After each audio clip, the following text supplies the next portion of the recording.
Ya, Assalamualaikum warahmatullahi wabarakatuh.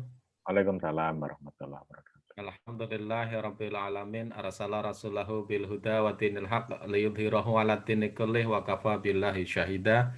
Asyhadu an la ilaha illallah wahdahu la syarikalah wa asyhadu anna Muhammadan abduhu wa rasuluhu la nabiyya ba'dah. Allahumma shalli wa sallim wa barik ala Muhammadin wa ala alihi wa sahbihi ajma'in amma ba'd. Terima kasih teman-teman semuanya yang sudah hadir. Ya, saat ini ada 17 teman-teman. Kemudian Om Mirul, terima kasih sudah memfasilitasi kita untuk silaturahim dan menuntut ilmu. Saya kira nanti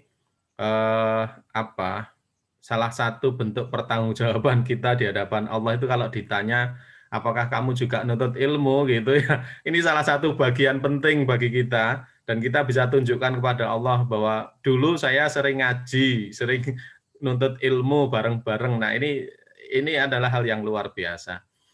Nah, yang tidak kalah penting lagi dengan menuntut ilmu itu, kita menjadi faqih, menjadi semakin paham dengan agama kita. Dan dengan demikian, maka insya Allah kita bisa mengamalkan Islam ini dengan sebaik-baiknya. Baiklah teman-teman semuanya, mari kita awali dengan baca Bismillah bersama-sama. Bismillahirrahmanirrahim. Kemudian izinkan saya nanti akan membacakan beberapa ayat di dalam Quran surah Al-Hijr, ayat yang ke-9.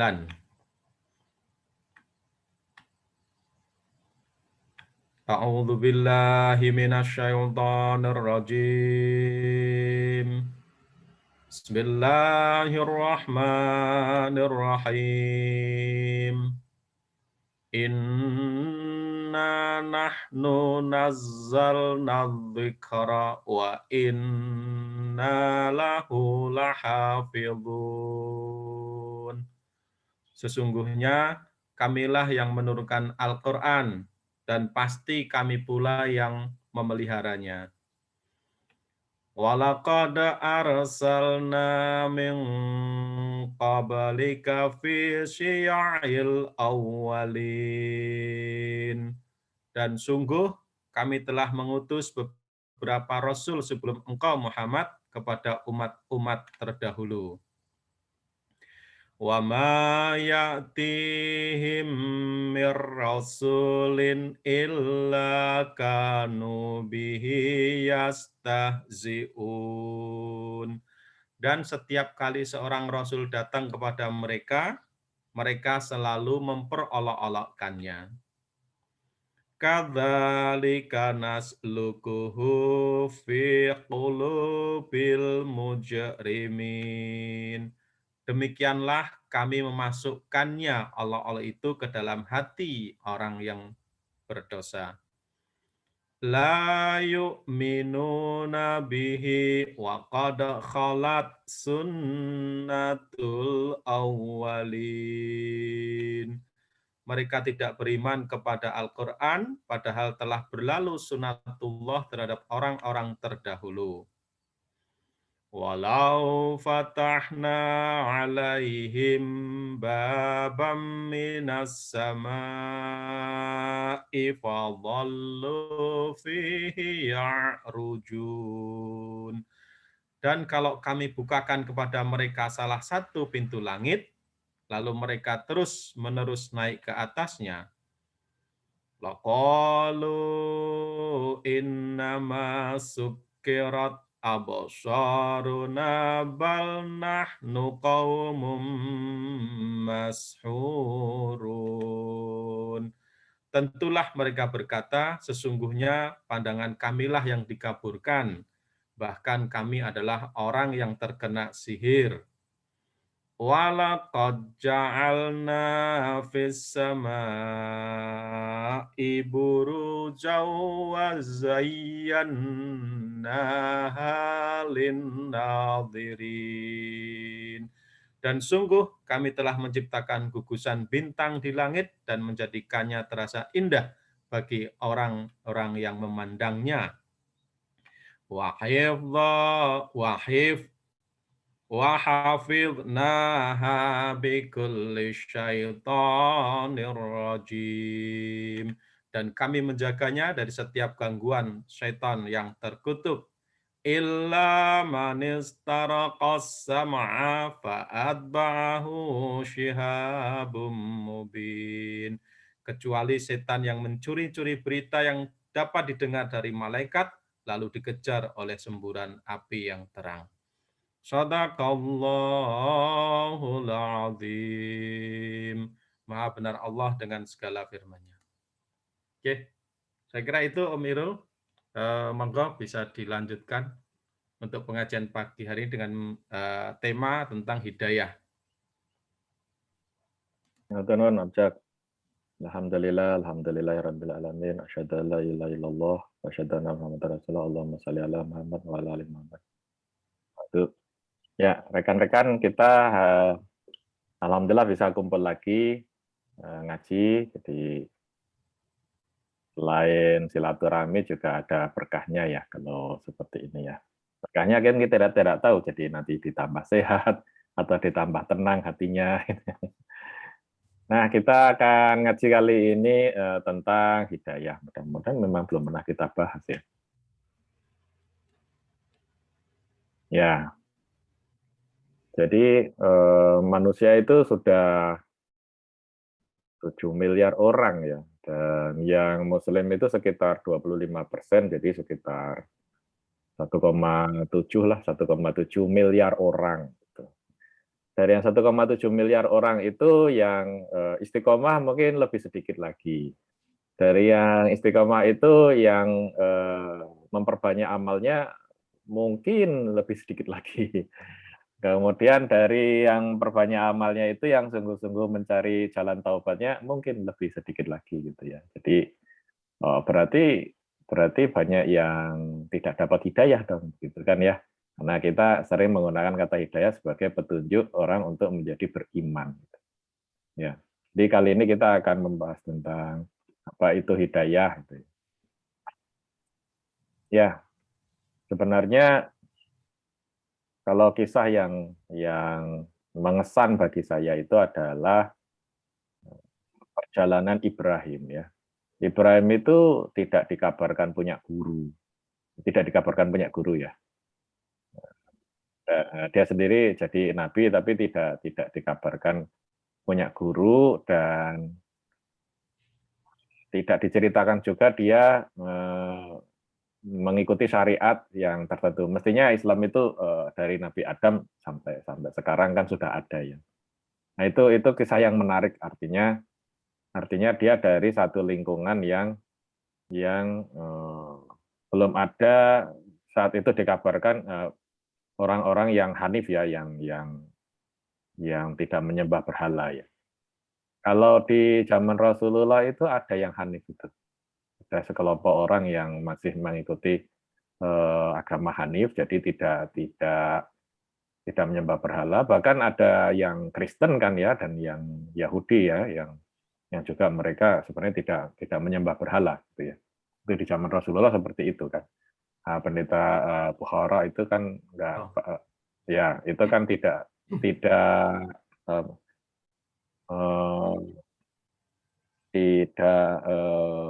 menyembah berhala dia kan ya. Kemudian ada juga paman Nabi itu Warokoh bin Naufal, pamannya Hatijah ya kalau nggak salah. Ya.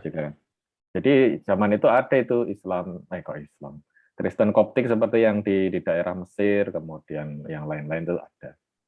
Tapi Ibrahim tidak diceritakan seperti itu, tidak diceritakan, wallahualam mungkin ada juga ya, tapi tidak diceritakan seperti itu. Kemudian dalam perjalanannya Ibrahim kecil itu kan menemukan Allah ya, menemukan Allah itu dalam artian dia kemudian meyakini dan kemudian diangkat jadi nabi, bahkan ditunjukkan dengan mukjizat-mukjizat ya. Satu kejadian luar biasa yang tidak bisa diulangi biasanya ya. Dan itu karena Allah, itu bukan karena Ibrahim. Misalnya ketika dia dihukum dengan dibakar itu ya. Ternyata nggak apa-apa gitu. Tapi bukan berarti Ibrahim itu punya ilmu kebal gitu kan ya. Itu hanya mukjizat aja, dikasih aja. Dan setelah itu Ibrahim itu pergi kan, pindah, dia pindah tempat gitu ya, hijrah gitu, tidak di situ lagi. Nah ini kan perjalanan yang menarik, karena ketika Ibrahim ditanya ya dia mengikuti petunjuk dari Allah aja. Nah hidayah itu eh, ya akar katanya mestinya sama dengan huda ya, jadi ditunjukkan jalan, atau ada yang mengatakan dibimbing atau diberi petunjuk.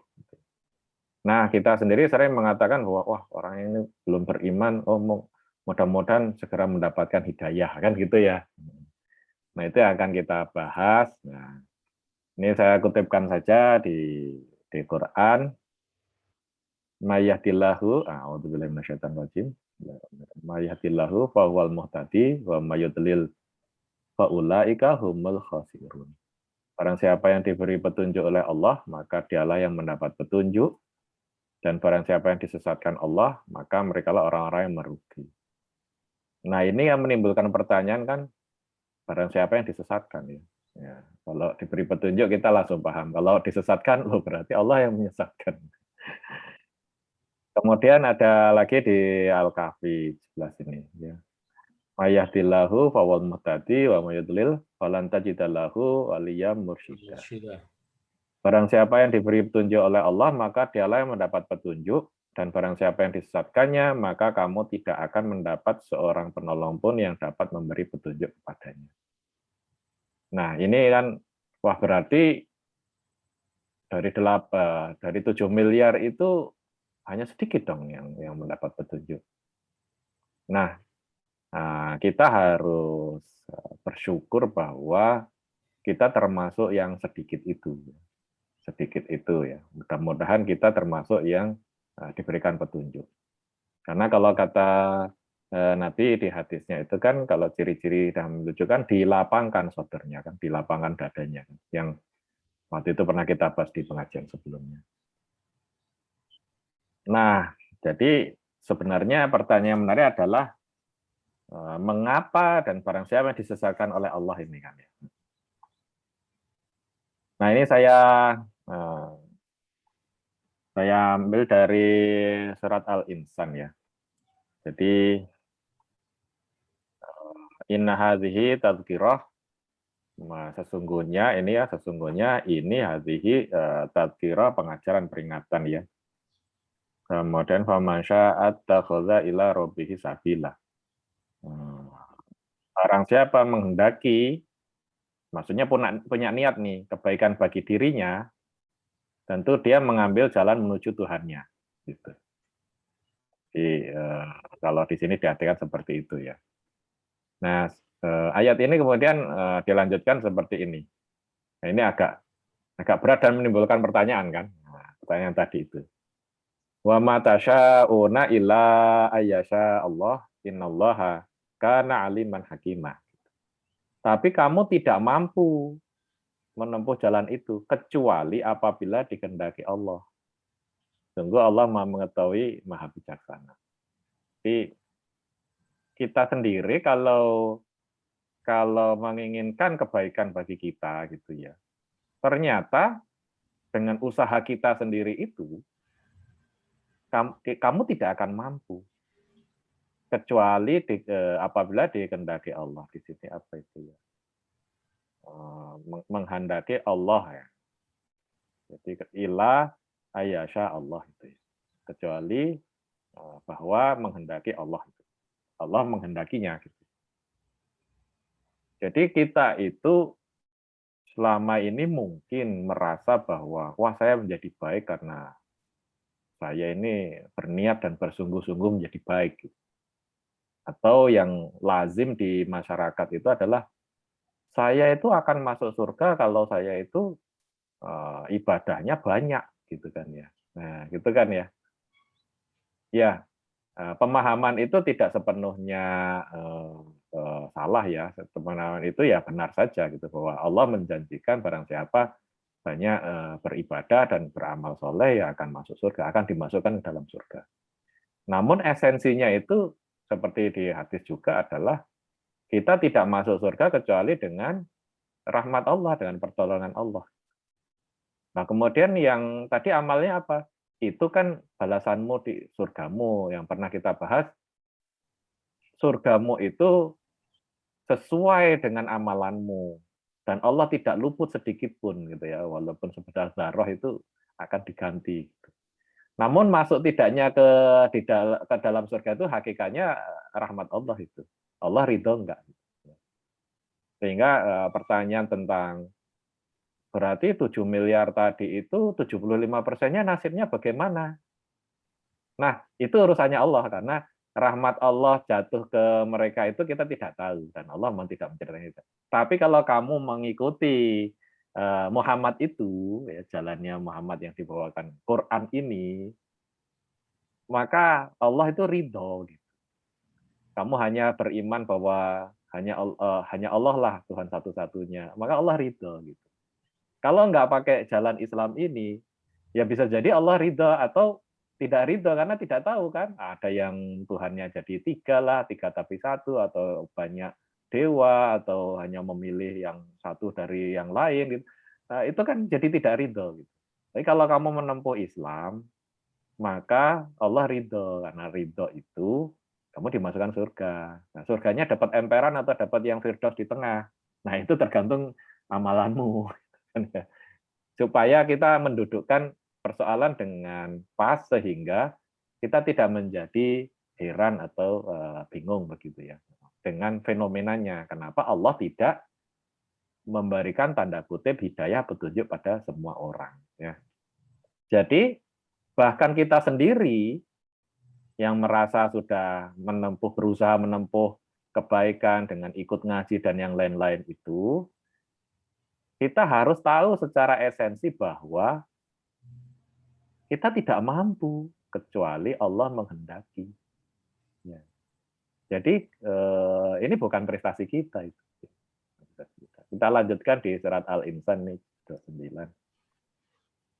Nah, di ayat ketiga satunya adalah yudkhilu may yasha'u fi rahmatih wa dhalimina a'adda lahum adzaban alimah. Dan dia memasukkan siapapun yang dia kehendaki ke dalam rahmatnya. Ya, rahmat di sini kalau saya lebih tepat ya pertolongan ya. Nah, kemudian diterimakan surga. Adapun bagi orang zalim disediakan azab yang pedih.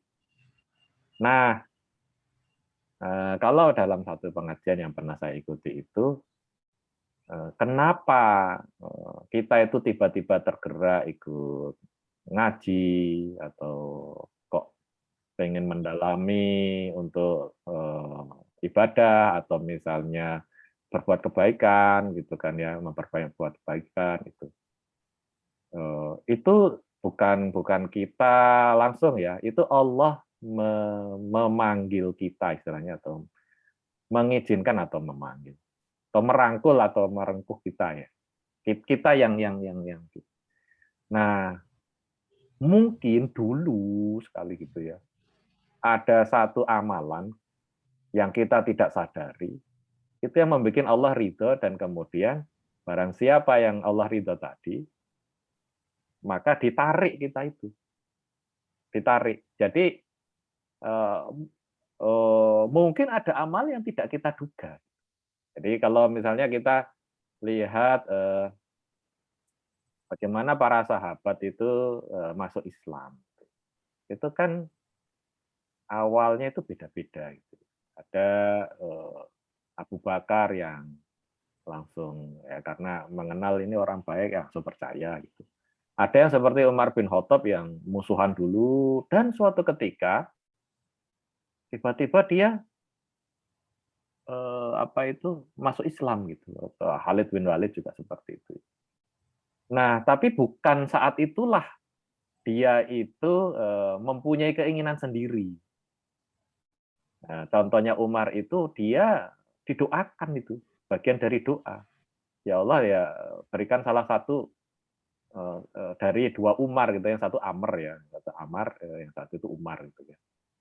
Dan yang diberikan adalah Umar bin Khattab, yang satunya paman Nabi itu adalah yang Abu Jahal itu juga dalam doa itu ya, tapi ternyata Umar yang. Dan Umar itu menerima petunjuknya adalah ketika dia memarahi adiknya, bahkan menganiaya adiknya ya kemudian.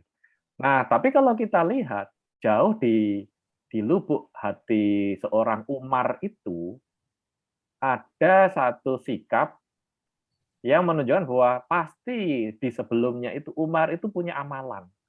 Yang amalan itu kita tidak tahu ya, hanya Allah yang tahu ya. Yang membuat Allah itu ridho lalu dia ditarik gitu. Dia ditarik. Kan kan Umar itu memukul adiknya lalu adiknya berdarah kan. Mulutnya itu ya bibirnya pecah gitu ya.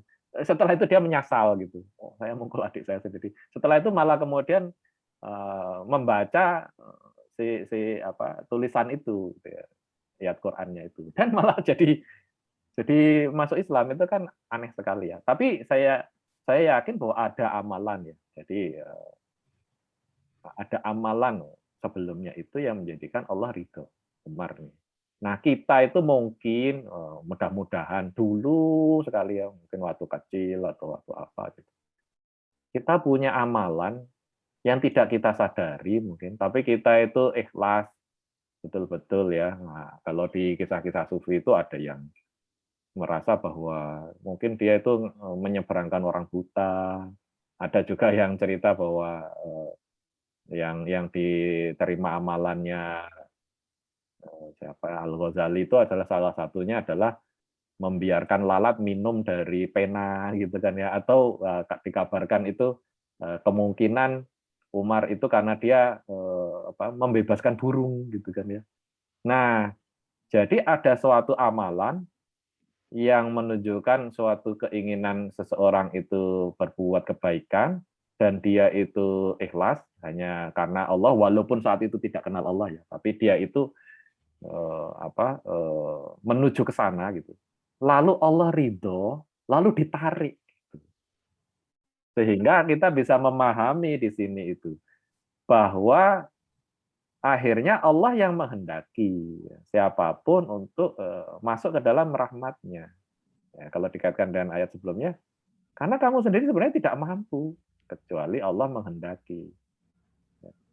Jadi kita melakukan sesuatu, Allah ridho, lalu kita ditarik, ditarik, tiba-tiba kita mudah gitu, mudah dapat ilmu gitu.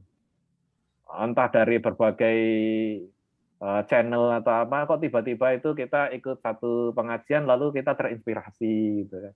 Itu kan bukan kita itu. Kita kan digerakkan oleh ilham yang kita tidak tahu. Atau misalnya sedang berwisata, tadabbur alam, atau sedang kumpul dengan orang, tiba-tiba kita perenungan gitu, terus tiba-tiba Allah ngasih ilham, loh, terus kita tercerahkan. Itu kan sebenarnya bukan kita, bukan kemampuan kita ya. Oh, kalau kita kan berarti kita memikirkan kita bisa jadi baik kan, ternyata tidak. Bahkan antara, kalau kata Al-Ghazali kan antara ilmu dengan amal itu kan ada hati. Jadi banyak orang punya ilmu, tapi tidak menggerakkan hatinya, maka tidak terjadi amalnya. Bahkan bisa maksiat, tetap maksiat kan, walaupun tahu ilmunya. Sudah tahu ilmunya ya ngurangi gibah gitu kan ya. Keperucut kan ya, tetap kan ya. Karena antara ilmu dengan amal itu ada jarak. Ya, jaraknya itu adalah ada suatu jembatannya. Jembatannya itu adalah suasana hati. Jadi tergeraknya hati itu untuk beramal. Nah, jadi kita jadi paham bahwa ya kalau di ini bahwa ini ada ayat-ayat dari Quran ini ya. Kenapa tidak semua orang merasa mendapatkan petunjuk? Allah sudah ngasih petunjuknya kan, Quran ini. Tapi kenapa tidak semua tergerak? Ya karena kamu memang tidak mampu sampai Allah itu menarik kamu. Karena ada satu amalan yang boleh jadi kita tidak tahu, Allah itu ridho. Wah, bagaimana dengan berapa? 6 miliar lebih orang itu. Nah, kita kembali bahwa Allah itu punya perhitungan buat mereka. Sebenarnya bukan urusan kita. Bukan urusan kita, bukan kita tidak diberi ilmu gitu kan. Kita tidak diberi pengetahuan kenapa Allah itu memasukkan sebagian orang dan membiarkan yang lainnya. Jadi kita ini informasinya selalu terbatas. Kita melihat orang itu, wah menurut kita baik. Allah lebih tahu baik tidaknya dia. Sebaliknya menurut kita itu orang ini wah nggak jelas gitu ya, kegiatannya nggak jelas. Allah lebih tahu di di belakangnya itu. Informasi yang kita miliki sangat limited sehingga kita itu kurang pantas gitu kan ya. Tapi Allah itu lebih tahu. Nah, dengan pengertian seperti itu, urusan yang 6 miliar itu jelas bukan kita. Tapi apa yang diinginkan dari kita? Ya kita menyampaikan, ya berdakwah kan, itu kan menjadi tiket buat kita. Nah, misalnya seperti itu ya. Jadi esensi dari 3 ayat ini adalah Allah sudah ngasih petunjuk, ya Allah sudah ngasih petunjuk. Kemudian orang-orang itu banyak mencari petunjuk kan. Kalau belum mendapatkan petunjuk, ya karena sebenarnya ya kita itu tidak mampu kecuali Allah yang narik kita itu. Dan alhamdulillah ya entah bagaimana zaman dulu kan banyak orang yang lahir di keluarga yang muslim kan. Tapi kan yang terus menempuh sampai akhirnya menempuh jalan taubat atau apa itu kan tidak semuanya. Walaupun Allah mempunyai perhitungannya masing-masing kan kita tidak tahu Allah itu ridho karena hal yang mana gitu. Ya intinya kita harus humble ya. Bahwa kita itu bahkan mendapat ilmu itu pun ya karena kita tidak tahu sebabnya tapi Allah memberikan kesempatannya yang menarik. Nah, kemudian di surat At-Takwir ini sama. Ini sebenarnya surat membahas tentang bahwa Muhammad itu sungguh-sungguh Rasul ya, bukan orang gila. Karena menyampaikan ayat-ayat yang kadang-kadang pada tidak paham juga. Rasulullah juga nggak paham gitu kan ya. Jadi ya disampaikan saja gitu. Dikatakan wa ma huwa biqauli syaitonir rajim dan huwa yang itu adalah Quran maksudnya bukanlah perkataan setan ya yang terkutuk. Nah, faina tadhabun, nah, mana kamu pergi itu maksudnya kamu mau mencari kemana lagi gitu petunjuk itu. Nah, in huwa illa dzikrul lil alamin, Quran itu tidak lain adalah peringatan bagi seluruh alam. Liman syaa minkum ayastaqim, bagi siapa di antara kamu yang menghendaki. Jadi kita itu kemampuan levelnya itu hanya menghendaki. Jadi bagi siapa di antara kamu yang menghendaki menempuh jalan lurus. Nah, diulang lagi sama. Wa ma tasya'una illa ayyasha Allahu rabbul alamin. Kan kamu tidak dapat menghendaki itu kecuali maksudnya akhirnya mendapatkannya kecuali apabila dikehendaki Allah. Jadi tidak pernah kita itu layak untuk menganggap bahwa wah saya baik karena saya hanya mampu niat baik dan menyiapkan diri. Lalu Allah yang akan narik. Jadi tugas kita itu nyiapin diri gitu loh, noto hati gitu istilahnya ya, noto hati, noto pikiran gitu ya, menata sikap. Nanti Allah itu narik gitu. Tiba-tiba itu ilmunya datang. Pas butuh ini kok ilmunya datang gitu kan ya. Pas bingung ini kok ilmunya datang. Pas butuh pertolongan Allah nolong gitu kan ya. Jadi begitu sebenarnya. Nah, bagaimana agar Allah itu ridho? Kan jadi kita meyakini bahwa saya meyakini dulu ada sesuatu yang mungkin tidak kita sangka, sebuah amalan yang sangat sepele gitu. Pada saat itu entah kenapa kita sangat ikhlas gitu. Dan kemudian apa itu adalah nolong atau melakukan sesuatu ya atau membela keadilan atau apa kita tidak tahu ya. Allah ridha lalu kita ditarik. Kita ditarik dan kemudian dilapangkan dadanya untuk mendapatkan petunjuk. Karena petunjuknya sudah ada. Petunjuknya sudah terengtrek lah. Istilahnya kalau radio itu sudah ada. Tapi kamu itu nggak ada antenanya atau kamu itu salah channel gitu. Jadi begitu begitu Allah ridha itu dipasangi antena kemudian di tune channelnya tiba-tiba radionya itu kedengaran gitu ya. Kira-kira seperti itu ya analoginya. Nah, dikatakan tadi kan kamu menghendaki. Nah, kemudian bagaimana caranya? Nah,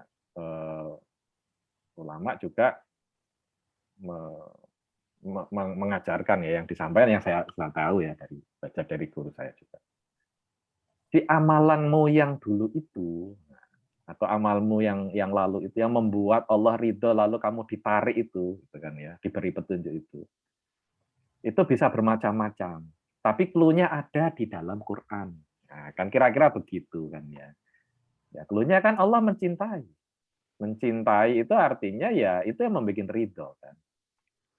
Jadi misalnya begini kan ya, orang yang ya ini di surat Al Imran ya. Katakanlah jika kamu mencintai Allah ikutlah aku, niscaya Allah mencintaimu dan mengampuni dosa-dosamu. Yang pertama adalah suatu amalan mencari Tuhan.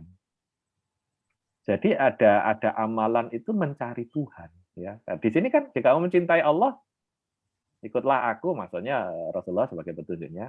Maka niscaya Allah akan mencintaimu gitu. Jadi mencari Tuhan dengan sungguh-sungguh dan menghilangkan kesombongan. Nah, kan kita kadang bingung kan, loh bukannya orang-orang lain itu yang menyembah berhala itu atau menyembah dewa itu juga sungguh-sungguh mencari Tuhan. Nah, tapi kan ada syarat. Di syarat tazkiyatun nafs itu kan kita menghilangkan kesombongan. Jadi banyak loh yang misalnya, iya sih Tuhan itu harusnya satu ya gitu ya. Atau ya nggak perlu digambarkan ya jadi aneh gitu. Itu sebenarnya kesadaran itu sudah sampai. Tapi karena keluarga atau karena orang Islam itu kayaknya kumuh gitu ya, hal-hal yang kita tidak tahu ya. Ada sesuatu yang menutupi. Ya, karena tertutup itu ya syaratnya tadi tidak tercapai gitu. Walaupun ya sudah mungkin mau ditarik gitu kan ya, sudah. Tapi karena ada ketertutupan seperti Abu Jahal itu sebagai paman Nabi, Abu Jahal tidak masuk Islam bahkan bahkan Abu Lahab bahkan tetanggaan itu ya, itu masuk Quran sebagai orang yang perilakunya itu dijadikan contoh perilaku yang buruk. Nah, jadi doa Rasulullah untuk salah satu dari Umar yaitu itu kan yang terjadi adalah Umar, bukan yang Amr. Karena Amr yang Abu Jahal itu dia punya kesombongan. Dia itu, lah saya kan pemimpin Quraisy ya. Kalau saya begini nanti bubar ini posisi saya, begitu loh. Jadi yang saya tahu dari riwayatnya kira-kira bahwa Umar itu lebih ya tidak disebut sombongnya. Jadi Umar itu tidak sombong orangnya. Ketika Umar dulunya itu pernah membunuh anaknya itu karena waktu itu belief-nya itu adalah itu pride, kehormatan. Sehingga kan ada juga di dalam hadis Al-Qur'an ya, melarang di Quran jelas ya, melarang membunuh anak-anakmu. Jadi dulu membunuh anak perempuan itu bagian dari suatu kehormatan kaum. Kalau berani itu berarti kamu hebat, misalnya begitu ya. Umar melakukannya itu karena itu dan dia menyesal karena dia mengikuti suatu ajaran atau pemahaman yang salah. Ya itu kan ada di zaman dulu itu mengorbankan manusia itu suatu yang tinggi nilainya dan segala macam. Tapi kemudian Islam kan mengatakan enggak, itu buruk sekali, itu keji sekali membunuh manusia. Nah, Umar itu adalah contoh yang sebenarnya tidak ada kesombongan di dalam dirinya sehingga dia tiba-tiba open gitu ya. Dia bisa ditarik gitu. Ketika ditarik itu dia dalam kondisi siap, kemudian kita menyebutnya mendapat hidayah. Nah, hidayahnya adalah mencari Allah itu contoh adalah Ibrahim. Itu kan dia mencari-cari dan kemudian dikasih petunjuk. Kemudian ada lagi masih di surat Ali Imran. Nah, ini saya ambil saja dari hasil search di Quran ya. Tapi menariknya alhamdulillah sekarang itu seperti itu mudah ya. Alladzina yunfiquna fis-sarra'i wad-dharra'i wal kadziminal ghaidza wal 'afina 'anil nas. Wallahu yuhibbul muhsinin. Jadi orang yang berbuat ihsan. Muhsinin kan kalau kita ihsan berlaku seakan-akan dilihat oleh Tuhan gitu kan. Jadi di sini yang menarik adalah ada amal berinfak. orang yang melakukan amal yang berinfak, Allah ridho gitu ya. Dan kalau tidak ada kesombongan di dalam hatinya, maka dia akan mudah ditarik gitu. Karena Allah itu sedang merangkulnya, tapi dia kalau masih ada kesombongan itu ya namanya tertutup kan hatinya. Jadi ya tidak tahu bahwa sudah diberi petunjuk gitu. Tapi kalau kesombongannya dihilangkan, maka jadi mudah itu. Allah sudah menghendaki orang-orang yang berinfak, terutama di ciri-cirinya adalah di waktu lapang maupun sempit. Karena yang penting kan berinfaknya. Kadang kita kan malu dengan ininya, apanya tuh dengan jumlahnya, sehingga ketika sempit tidak berinfak ya, berinfak banyak macamnya. Nah, jadi yang nomor dua adalah amalan-amalan yang berinfak. Sehingga kalau kita juga ingin Allah itu terus memberikan petunjuk atau menambah petunjuknya itu, ya ini bisa kita lakukan, yaitu rajin berinfak. Maka Allah bukakan, Allah tarik gitu, karena kamu sebenarnya nggak mampu loh, kamu itu bahkan mau melakukan itu nggak mampu kecuali ya mau melakukan amal-amal lalu kemudian Allah bukakan dan kamu semakin mudah melakukan amal itu. Nah, yang ketiga ini masih dulu surat ini semuanya saya ambil dari surat Al-Imran. Dan betapa banyak nabi yang berperang didampingi sejumlah besar dari pengikut yang bertakwa, mereka tidak menjadi lemah karena bencana yang menimpanya, tidak patah semangat dan tidak menyerah, dan Allah mencintai orang-orang yang sabar. Nah, di sini sabarnya sabar apa? Mereka sabar untuk berjuang, mereka juga sabar ketika mendapatkan musibah, gitu ya. Jadi perilaku sabar atau amalan yang sabar ya, itu membuat kita ditambah hidayahnya, ditambah petunjuknya. Ya. Jadi kalau wah, tapi saya ini paling orang nggak sabar. Nah itu tiket kamu untuk jadi sabar. Kok selama ini saya tuh orangnya judes gitu, gampang marah gitu kan ya. Nah dari dulu itu sebenarnya Allah udah nunjukin bahwa kamu itu harus beramal soleh dengan menjadi sabar. Terus nggak lulus-lulus, ya berarti belum dibukakan pintu yang lain amalnya. Kamu akan selalu diberi masalah sehingga kamu tuh marah terus itu. Itu sebenarnya sedang dikasih tiket untuk beramal soleh itu, untuk menjadi sabar itu. Kok aneh ya, kok saya itu malah tiba-tiba itu semua yang di sekeliling saya itu menjengkelkan itu.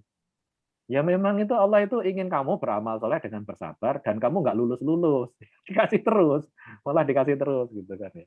Atau misalnya kok saya tuh merasa kok rasanya apa ya mendapat kesempitan gitu. Lah justru itu kamu juga sedang diuji dengan amalan suruh berinfak. Sampai akhirnya hatimu itu longgar, kamu lulus dengan ujian yang itu gitu. Jadi Allah itu nunjukin jalan untuk kita menghilangkan sifat-sifat jelek kita itu. Nah, kalau masih ada sifat jelek itu, bukan cobanya, tiketnya itu datang terus itu. Datang terus itu. Jadi kalau kita itu kurang sabaran, tiba-tiba itu kok banyak yang membuat kita itu jengkel gitu kan ya. Ya itu justru sebenarnya kamu itu sedang dituntut untuk beramal itu sehingga kamu jadi sabar. Nanti kalau kamu udah lewat itu nanti ada lagi yang lain gitu. Ya, seperti paradoks ya. Kenyataannya seperti itu. Kita tidak mampu, Allah yang akan memampukan. Kemudian yang berikutnya lagi man aufa bi ahdihi wattaqo fa innallaha yuhibbul muttaqin. Orang-orang bertakwa ya. Nah, siapa yang di sini diterjemahkan menepati biadihi janji di sini ya diterjemahkan seperti itu ya. Jadi orang-orang yang amanah ya sebenarnya. Orang-orang yang perilakunya itu amanah, Allah ridho.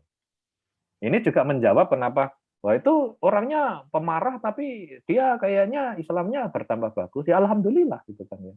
Mungkin dari amalan yang lain dia. Mungkin dari amalan yang lain. Sedangkan amalan sabarnya dia masih diberi tiket supaya belajar sabar gitu kan ya. Jadi kan tidak hanya tunggal ya sesuatu yang bikin ridho tadi. Nah, salah satunya adalah orang-orang yang amanah itu. Maka akan dibukakan pintunya tadi untuk mendapat hidayah. Kita menyebutnya mendapat hidayah. Kemudian ini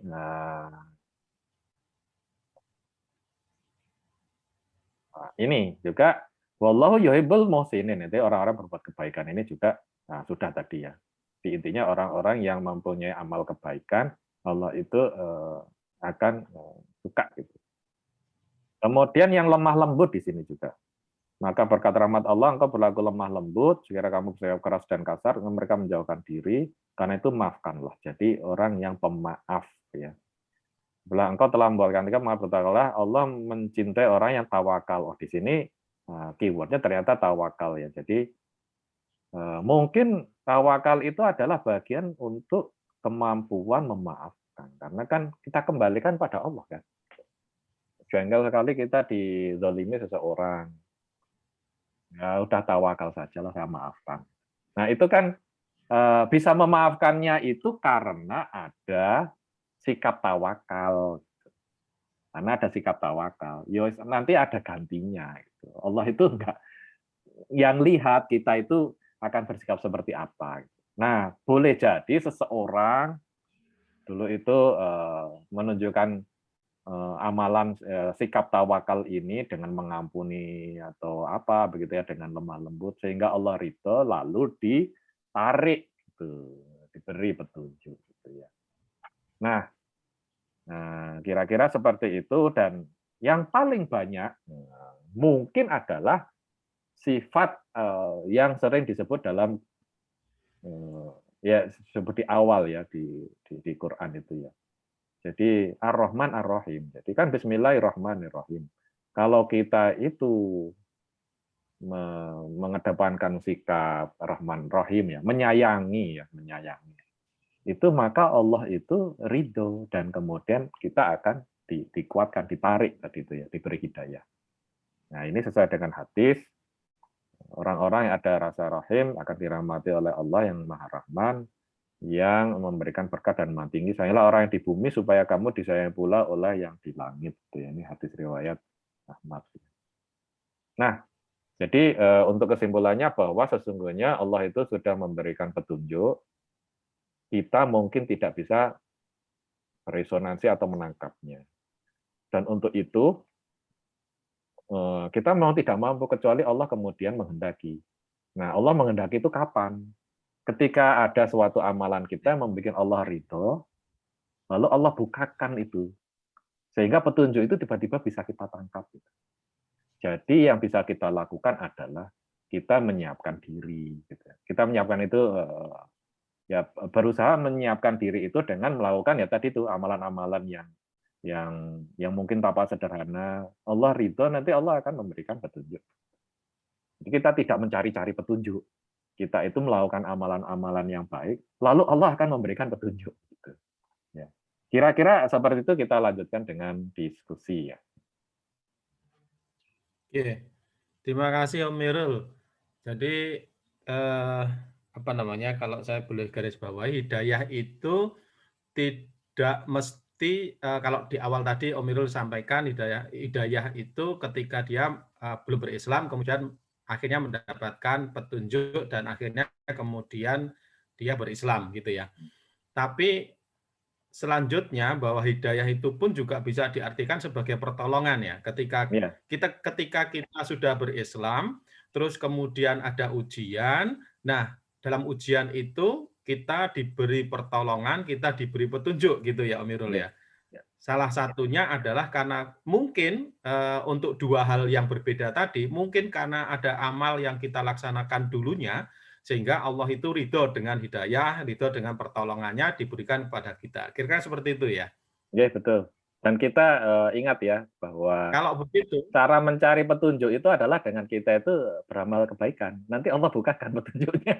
Jadi bukan nyari-nyari petunjuk itu kayak nyari-nyari ilmu itu bukan ya. Tapi kamu melakukan sesuatu, Allah ridho, nanti ilmunya datang, intinya begitulah. Karena bukan kita yang mampu untuk itu. Allah yang menghendaki. Dan kamu tidak akan mampu. Di ayatnya sudah jelas berkali-kali. Kamu itu nggak akan mampu. Ya kira-kira seperti itu. Ya. Artinya bahwa sebetulnya hidayah itu kan kita upayakan, kita upayakan, kita jemput toh. Iya. Ya, betul. Ya, menjemputnya itu dengan amal yang meskipun tadi itu kecil tetapi ikhlas gitu ya. Ya, betul. Itu kan Ya. salah satu caranya, gitu ya. Oke. Baik, saya kira itu yang bisa saya garis bawahi dari materi dari Om Irul. Monggo silahkan teman-teman semuanya, kalau ada pertanyaan. Nah, mungkin ada pertanyaan juga, kan itu banyak nih, ada nih tokoh ya. Sekolahnya sejak kecil itu di tempat Islam. Terus kok nggak masuk-masuk Islam gitu kan ya. Atau seseorang yang filantropis, wah itu banyak nolong dan segala macam. Kok tidak masuk Islam? Ya, yang pertama kita tidak tahu, Allah itu kan lebih tahu informasinya ya, lebih lengkap ya. Apa yang dikehendaki Allah kita tidak tahu. Yang kedua, boleh jadi kita ya introspeksi ke diri sendiri, jika kita sulit mendapatkan petunjuk, yang Allah tidak sukai itu ada takabur ya. Takabur itu mudahnya diterjemahkan jadi dua hal. Satu itu adalah menolak kebenaran, ya. Jadi sudah tahu tapi tadi nggak mau ikut ya. Jadi hatinya itu belum open gitu. Yang kedua itu adalah merendahkan orang lain. Jadi itu sebenarnya dua ciri takabur ya. Jadi kalau misalnya mungkin pendalamannya bisa panjang itu kan ya. Nah, kalau masih ada sifat takabur itu ya, sehingga akhirnya dia menutup dia. Jadi Allah sudah ridho nih, kamu sudah dikasih apa channelnya, antenanya sudah ada, ya, tapi radionya dimatiin gitu ya, jadi ya nggak akan nerima gitu kan. Jadi ada sisi yang kita upayakan ya, ada yang Allah itu sudah memberikan kesempatannya, dan hidayah itu sudah ada gitu. Tapi berarti ada satu hal yang wallahu alam kita tidak tahu ya. Wallahu alam tidak tahu yang membuat itu masih tersekat gitu. Jadi sudah diberi kesempatan pun dia ada sekatnya kan, ada satu hal. Misalnya begini, seseorang sudah berinfak ya, tapi dia tidak beriman pada Allah. Infaknya itu Allah ridho gitu kan ya, sudah ridho. Lalu dia di open ya, tiba-tiba mungkin dia ketemu ilmunya gitu, ada orang yang dekat dengan dia menyampaikannya, kan bisa jadi tidak ada yang menyampaikan gitu kan ya. Tapi kemudian ada hal lain yang menyebabkan dia masih tertutup hatinya itu, dia tidak mengambil tiket itu. Tapi kan kamu orang miskin ya. Nah, saat itu sudah bubar itu. Kamu kan kayaknya lebih bodoh dibanding saya ya. Kok kamu ngajari sih gitu. Nah, itu sudah rusak itu kan ya. Si amalnya tadi rusak. Pernah kita bahas di dalam lisan ya, bahwa amal kita itu bisa rusak setelahnya. Setelah amal itu dilawan. Saat amal itu dibikin itu sempurna gitu. Tapi setelah itu Nah, kita melakukan sesuatu, amal yang tadi sempurna tadi cacat atau bahkan rusak.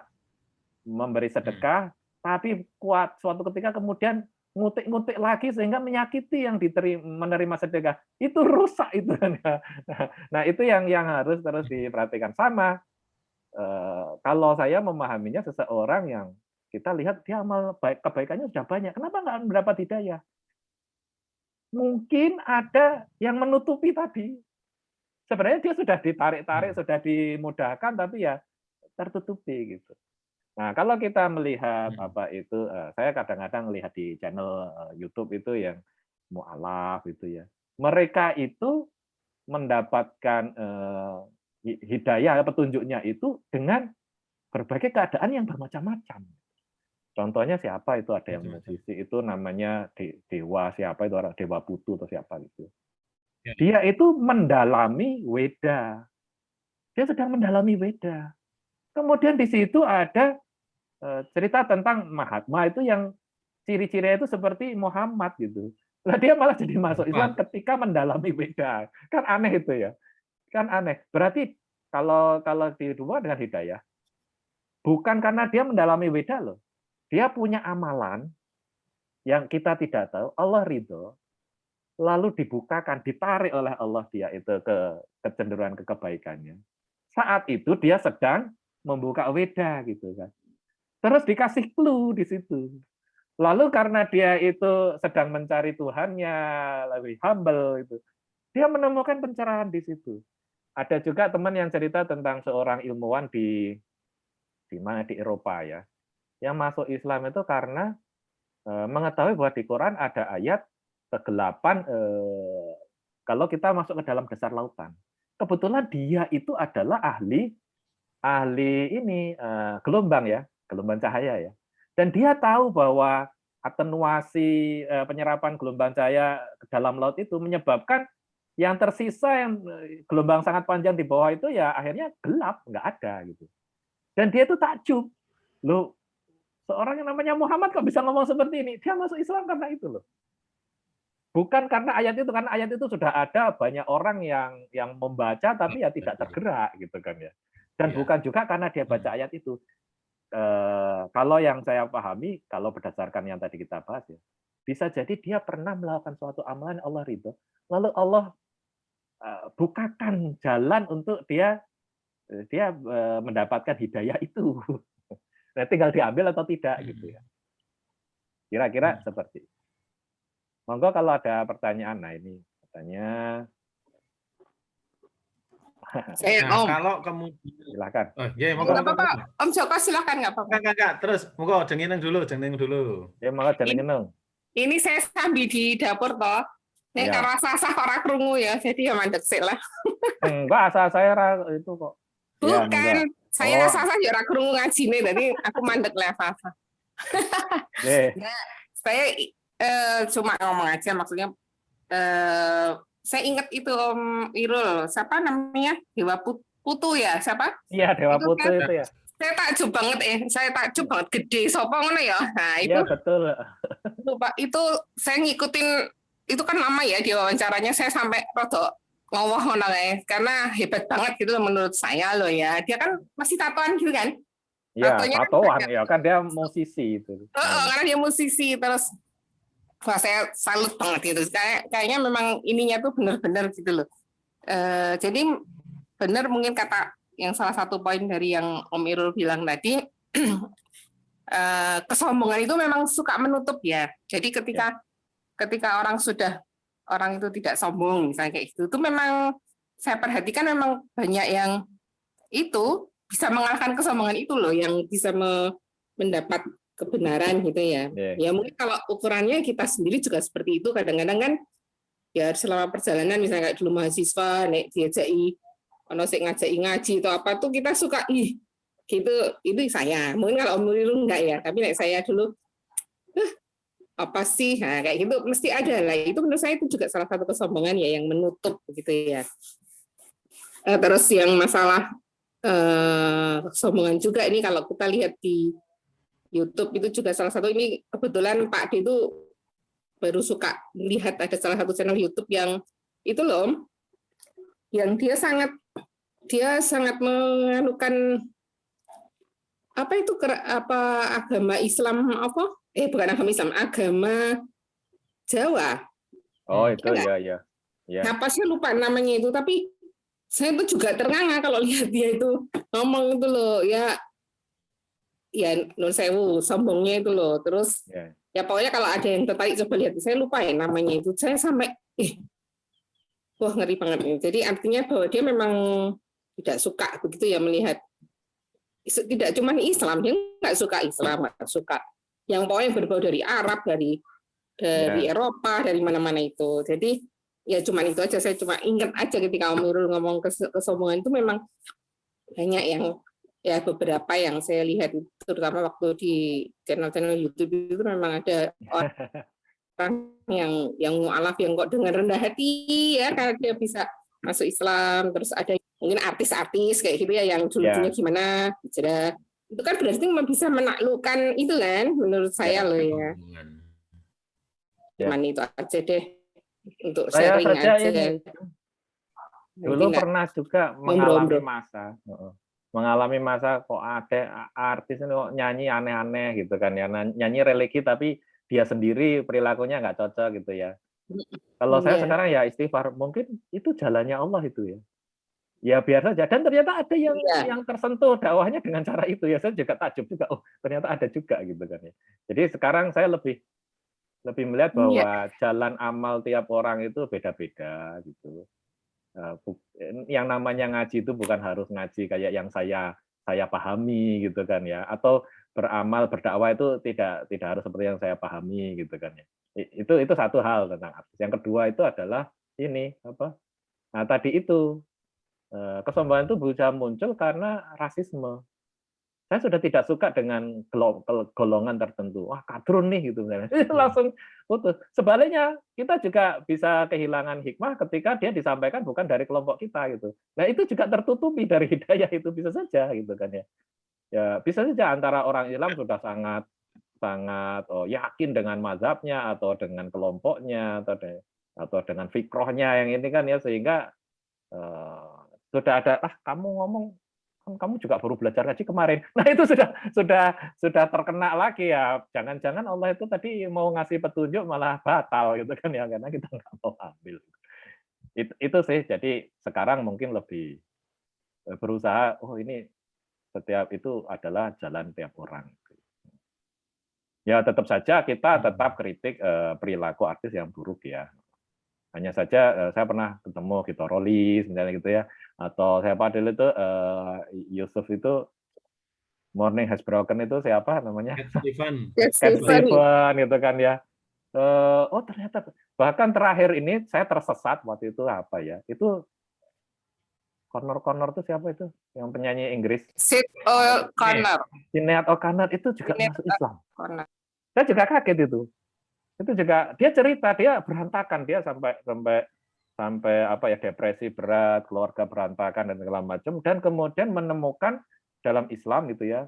Dan kalau kita lihat ya mungkin dia masih awal-awal gitu ya, jadi ya mungkin tidak ditonjolkan gimana ibadahnya segala macam, tapi dia merasakan satu apa ya, tenang gitu, dan kemudian lebih pasti hidupnya itu.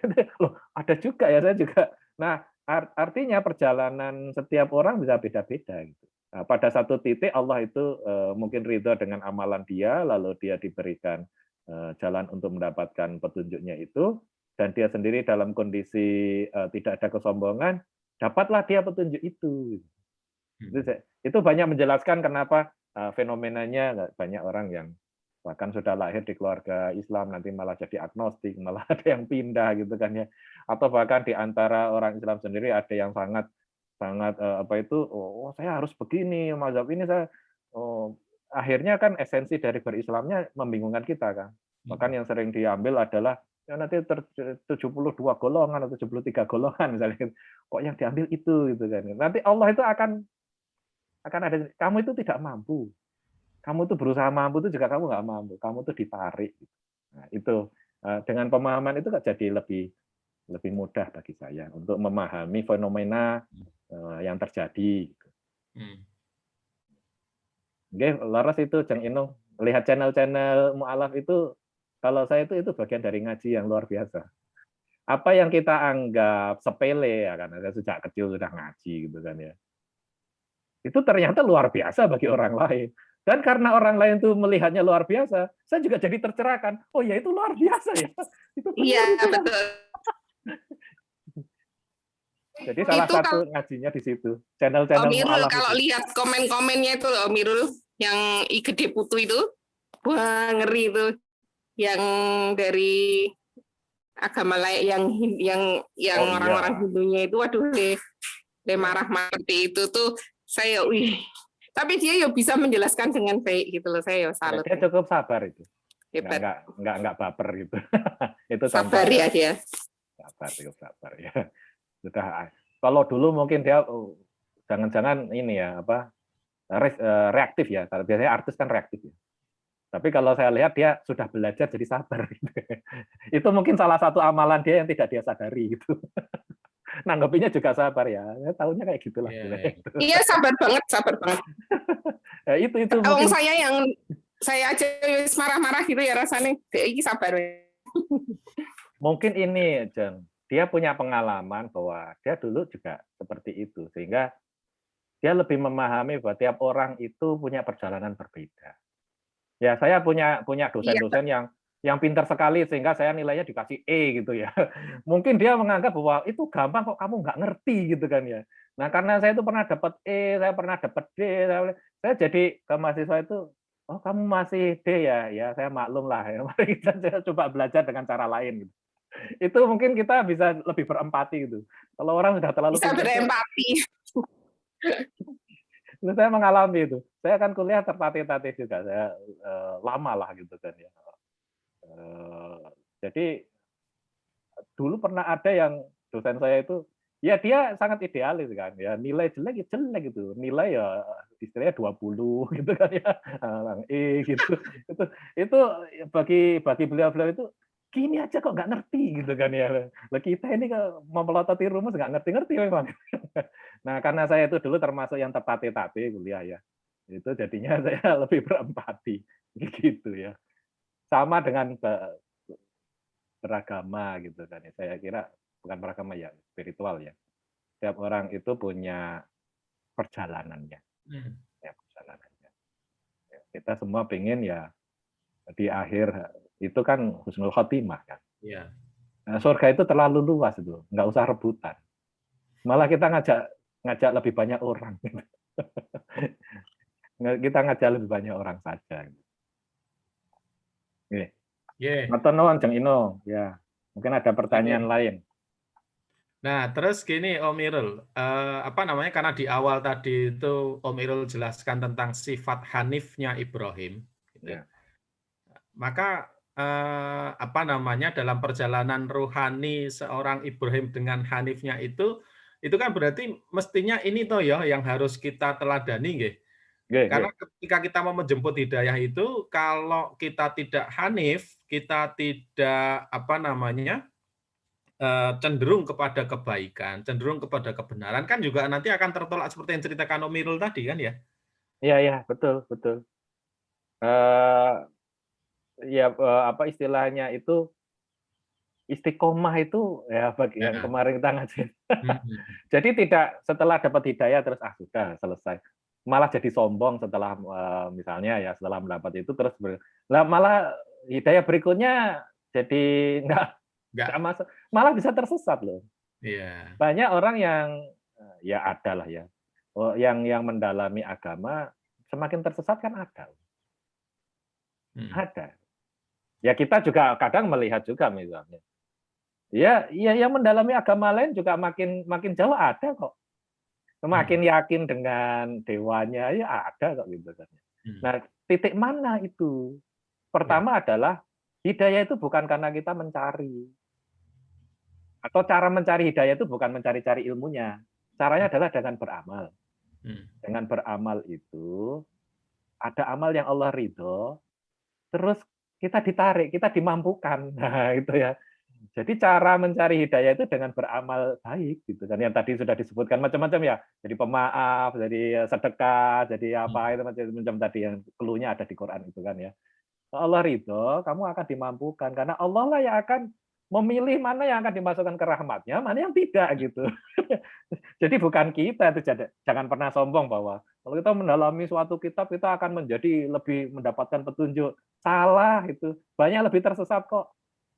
Yang ahli kitab-kitab lain juga banyak gitu. Nyatanya dia belajar sungguh-sungguh dan tersesat gitu kan ya. Malah tersesat. Tapi sebaliknya ada orang yang biasa-biasa saja terus ya mungkin ya tidak well educated karena kesempatan ya. Tapi kemudian dia pas lagi dagang dengerin pengajian itu lewat itu, dia tercerahkan ada kok seperti itu kok. Malah dia berimannya lebih bagus begitu kan ya. Kualitas ininya keimanannya bisa jadi seperti itu. Jadi bukan kita loh. Wes sekolah nang Universitas Islam getu itu mendalami Quran terus malah tersesat ada. Itu ada itu. Karena bukan begitu caranya mendapatkan hidayah. Cara mencari hidayah, clue-nya dalam bahasa kita tadi adalah kamu beramallah sesuatu ya. Yang Allah ridha, kamu akan dimampukan. Kamu akan dimampukan nanti. Nanti hidayah itu datang. Nah, tinggal salah satunya juga kamu harus menghilangkan sombong gitu. Jadi ora sah golek-golek ilmune, rasa buka-buka bukune teko dhewe gitu kan ya. Ilmunya datang sendiri. Yang kita butuhkan ya. Jangan sampai kita diberi ilmu-ilmu yang tidak kita butuhkan jadi beban nanti. Iya. Beban.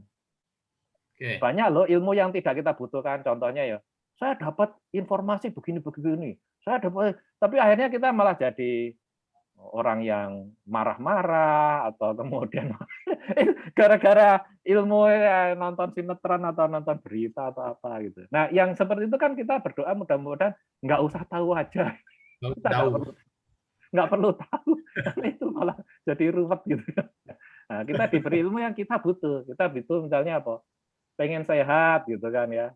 Terus Allah ngasih petunjuknya, caranya ngene loh. Oh kayak gitu ya, gitu. Karena kita mungkin melakukan amalan sedekah kecil gitu ya.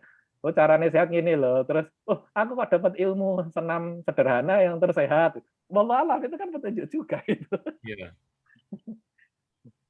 Oke, berarti ya, apa namanya? Kalau saya ini lagi tarik di Quran surah Al-Mutaffifin itu ya, di awal itu kan wailul mutaffifin. Jangan apa namanya? Celakalah orang yang mengurangi timbangan. Kalau saya maksudkan di sini mengurangi timbangan itu berarti kita tidak boleh sombong ya. Saya nggak tahu kemampuan Omirul kayak apa. Saya tidak boleh merendahkan teman yang lain karena kemampuan yang tahu persis adalah dirinya dan Allah Ta'ala kan gitu. Jadi kalau kita tidak menilai kemampuan orang lain itu insya Allah mudah bagi kita untuk mendapatkan hidayah tadi karena kita menjadi tidak sombong kan, ngoten. Betul, betul. Oke. Jadi tidak tertutup dari petunjuknya sudah ada di dekat kita, sudah di sekeliling kita kan ya. Sudah kita pegang bahkan. Tapi kalau kita tertutup seperti sudah ada bukunya tapi matanya merem gitu ya. Matanya merem ya nggak bisa dibaca gitu kan ya. Terus tadi itu wailul mutaffifin, orang mengurangi timbangan itu kan ya. Mengurangi timbangan itu kan amal buruk gitu. Sehingga Allah tidak membukakan jalan dia untuk ditarik gitu. Ya yang ditarik saja kalau masih ada sombongnya, nggak lulus ya atau nggak dapat itu ya petunjuknya ya. Jadi ada amalan kita membuat Allah ridho dan Allah akan menariknya. Atas dasar apa Allah itu ingin memasukkan kita ke dalam rahmatnya? Atas dasar sesuatu yang membuat Allah itu ridho. Gitu. Hanya saja kita tidak tahu loh. Hanya saja kita tidak tahu ya tadi. Apakah benar karena Umar itu melepaskan burung pipit gitu kan ya, atau kita wallahu alam itu ada cerita-cerita di kalangan tasawuf ada yang kayak gitu ya. Tapi yang jelas bahwa sangat masuk akal penjelasan yang sesuai dengan di Quran ya, bahwa kita itu tidak mampu sebenarnya. Kita itu tidak mampu. Allah yang akan narik kita memasukkannya. Itu memberikan pertolongan. Ya. Wah, bayangke komen.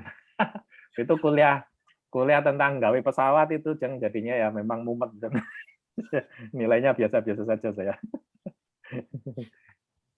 Ya, itu betul ridhonya itu ya. Apa amalan kita benar membuat Allah ridha atau tidak? Nah itu. Nah yang kita harus hati-hati kan kemarin adalah lisan tanda kutip yang merusak amal itu. Yaitu adalah setelah ada amalan itu kita harus jaga supaya amalan itu tetap sempurna dengan ya tadi itu kuncinya itu kan membersihkan diri dari sombong ya. Itu yang sangat paling kunci gitu ya. Karena tauhid itu tertutupnya itu karena sombong. Hanya itu saja. Padahal tauhid itu adalah yang paling esensial. Kalau itu saja sudah enggak ya berarti artinya kesombonganlah sesungguhnya yang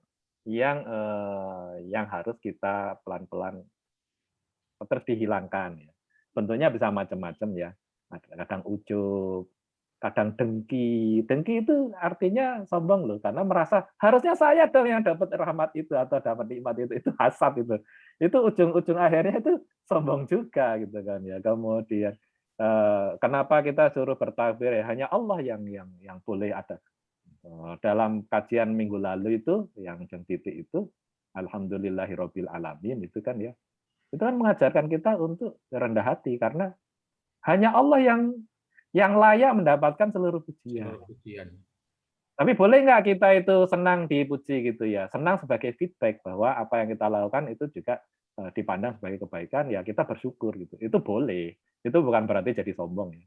Sombong itu lebih karena tertutup dari kebenaran, dan yang kedua itu adalah merendahkan orang lain. Itu ciri-cirinya sih gitu kan ya. Oh, gampang itu sudah merendahkan. Bagi orang lain mungkin wis pancen ora gampang gue. Jadi maklumi aja, Gusti Allah nanti juga paring sesuatu gitu kan. Ngaji Quran itu tajwidnya isi rusak-rusak gitu kan ya. Ya kita tunjukin tapi tidak harus dipaksa tajwidnya bagus itu. Itu perjalanan orang itu. Bukan berarti terus wah ngaji tajwidnya hancur gitu kan ya. Lo nggak boleh seperti itu. Oh gimana bisa saya bantu gitu. Nah ini aja kenali dulu yang ini idgham dulu misalnya gitu kan ya. Atau berhentinya seperti apa gitu. Jadi motif kita itu mengajak orang lain jadi lebih bagus gitu.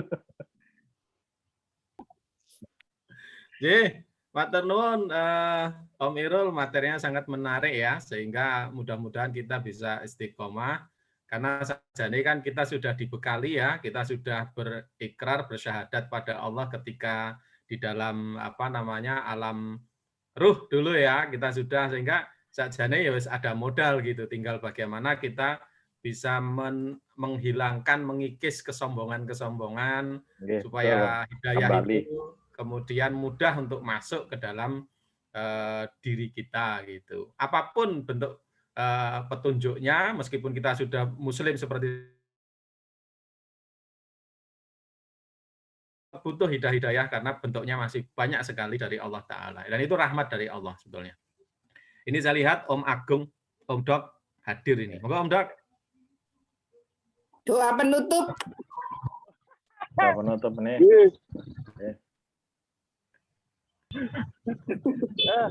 Halo teman-teman semua. Nanti malam makasih waktunya untuk Dokter Nomiru. Nanti malam kalau ada waktu ada Om Yogi, Om Masrin, ada Om Irul di Jogja, kita nyate yuk. Monggo Om Irul. Ya. Gimana Om? Saya ngampiri Yogi sama ngampiri Om Masrin, sama ngampiri Om Irul juga boleh saja Dokter ngalor. Plata. Plata. Kate Tegal nganu Sido Mukti Tondong Catur loh. Sing enak karo nggone penak. Aku ini juga lihat-lihat dulu ya Om, soalnya aku ono kerjaan sesuk ditagih wong. Ya, enggak apa-apa kalau selalu aja Om Irul. Ya. Belum. Ya, nanti malam habis maghrib. Kira-kira itu aja, selamat ngaji lagi. Matur nuwun waktunya. Baik, terima kasih Om Dok, terima kasih Om Irul dan juga teman-teman semuanya. Insya Allah pertemuan silaturahim dan nuntut ilmu kita akan kita lanjutkan Ahad depan ya. Marilah kita akhiri pengajian ini dengan baca doa kafaratul majelis dan juga hamdalah sama-sama. Subhanakallahumma wa bihamdika asyhadu an la ilaha illa anta astaghfiruka wa atubu ilaik. Alhamdulillah rabbil alamin. Assalamualaikum warahmatullahi wabarakatuh. Waalaikumsalam warahmatullahi wabarakatuh. Terima kasih ya Om. Terima kasih.